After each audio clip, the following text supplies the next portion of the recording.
सच के लिए लड़ने वालों के साथ कब तक अन्याय होगा। इस जिला के विधायक शंभुनाथ यादव जी हैं, इस जिला के सांसद सुधाकर सिंह जी हैं।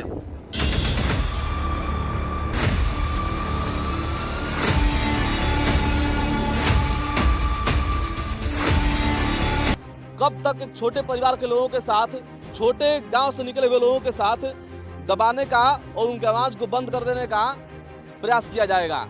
प्रधानमंत्री नरेंद्र मोदी जी, आप बताइए इस गांव के साथ न्याय कब होगा, कब बनेगा इस गांव का रास्ता। कहाँ जा रहे जी? जाता नहीं आजीपुर मेहरारू का दवाई करावे।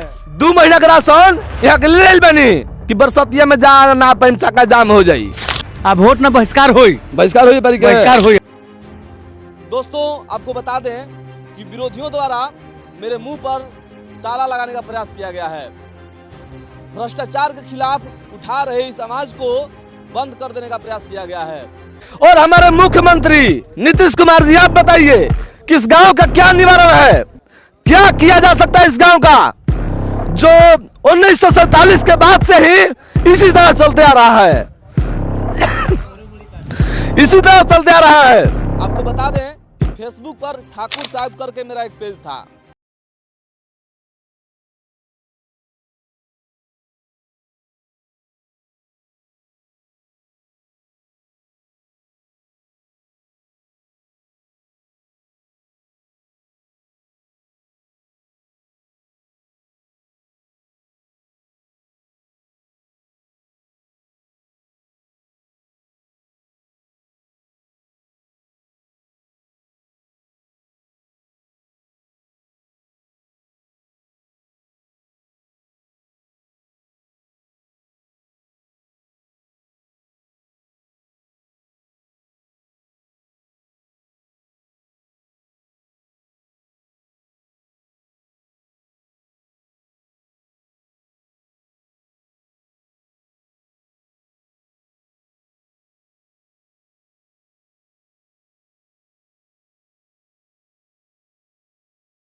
क्षण एक नहीं धीरज खोते, विघ्नों को गले लगाते हैं और कांटों में राह बनाते हैं। खम ठोक ठेलता है जब नर पर्वत के जाते पांव उखड़, मानव जब जोड़ लगाता है पत्थर पानी बन जाता है।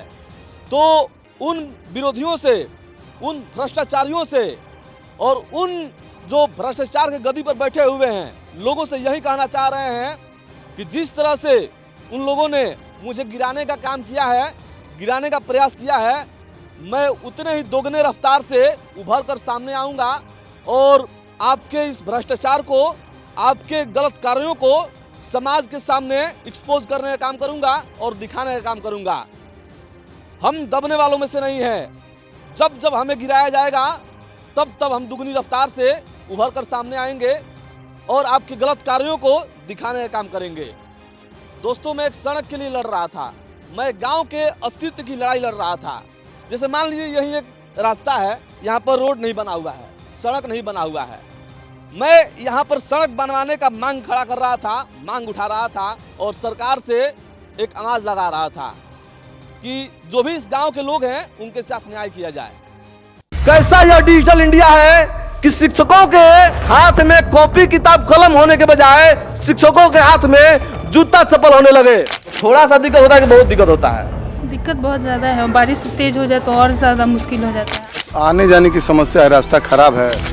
जूता चप्पल कहाँ पहन करके आ पाता है, पाँक हो जाता है तो घाड़े घोड़े आना पड़ता है। तो इतने शिक्षकों को बहाल करने से फायदा क्या है? यहाँ बारिश हो जाता है तो बहुत ज़्यादा दिक्कत हो जाता है। बरसात में आने के लिए यहाँ पे रास्ता नहीं है, चप्पल हाथ में लेकर के, और रास्ता ठीक नहीं है, आने जाने में दिक्कत है। स्कूल तक पहुँचने में बच्चों को भी बहुत ज़्यादा परेशानी होती है। लेकिन मेरा हुआ आवाज़ उनको उचित नहीं लगा। उन्होंने मेरे आवाज़ को ही बंद कर दिया और दबा दिया।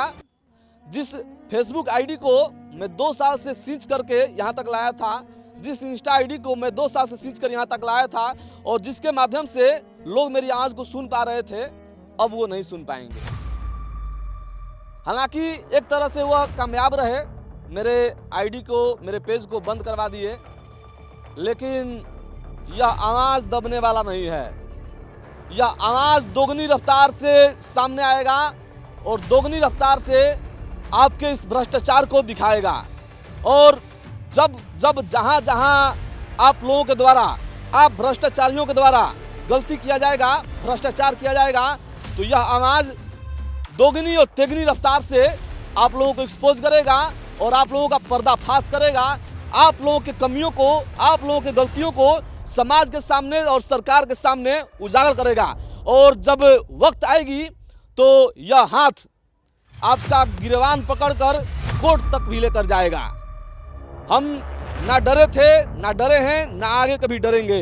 हम संविधान को मानने वाले लोग हैं और संविधान के साथ चलने वाले लोग हैं। बस मित्रों और दोस्तों, आप लोगों से हमारा यही निवेदन है कि हम फिर से एक नया पेज बनाए हैं और नया इंस्टा आईडी बनाए हैं, जो कि ठाकुर साहब के नाम से है। इंस्टा पर ठाकुर साहब 7 नाम से है और फेसबुक पर ठाकुर साहब से, ठीक है। तो आप लोग से हम बस इतना कहना चाह रहे हैं कि आप लोग मेरे इस नए पेज से, नए आईडी से जुड़िए और आप लोगों का मांग, आप लोगों का आवाज़ और आप लोगों के अधिकार का आवाज़ हम सर्वदा उठाने का काम करेंगे। आप लोगों के हक की आवाज़ हम हमेशा उठाने का प्रयास करेंगे और इन भ्रष्टाचारियों को हमेशा एक्सपोज करने का काम करेंगे। ना डरे थे, ना डरेंगे, ना कभी डरेंगे। जय हिंद, जय भारत।